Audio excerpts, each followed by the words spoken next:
उपवासात रोजची साबुदाणा खिचडी खाऊन कंटाळा आलाय? मग ही मऊ स्पंजी भगर इडली नक्की करून बघा। त्यासाठी 2 कप आपल्याला भगर घ्यायची आहे। भगर ही चांगली भाजून घ्यायची आहे। 1 कप साबुदाणा घ्यायचा आहे। साबुदाणाही आपल्याला चांगला भाजून घ्यायचा आहे। त्याच्यानंतर अर्धा कप दही, मीठ आणि शेवटी आपल्याला एक इनो घ्यायचा आहे। तर सर्वात प्रथम भगर आणि साबुदाणा चांगला मिक्सरमध्ये रवाळ असा वाटून घ्यायचा आहे।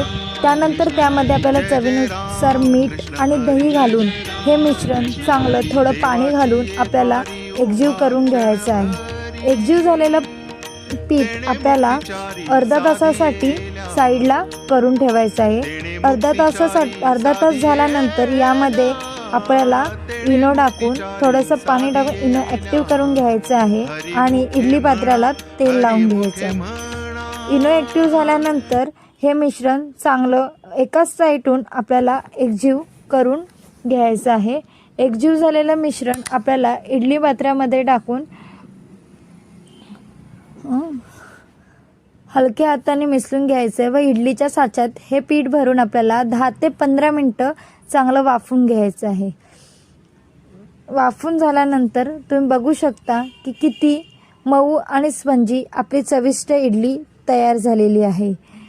ही रेसिपी आवडली असेल तर नक्की येत्या आषाढी एकादशीला तुम्ही बनवून बघा। तुम्हाला जर माझी रेसिपी आवडत असेल तर माझ्या चॅनलला लाईक करा, शेअर करा, सबस्क्राईब करा आणि समोरच्या बेल आयकॉनला क्लिक करा आणि अशाच नवनवीन आणि सोप्या पद्धतीत मराठी रेसिपी पाहण्यासाठी माझ्या चॅनलला सबस्क्राईब करायला विसरू नका।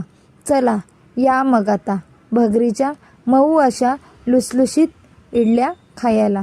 तुम्ही बघू शकता की किती रवाळ आणि स्पंजी आणि नरम अशी आपली इडली तयार झालेली आहे। बाय। स्वस्त खा आणि मस्त राहा।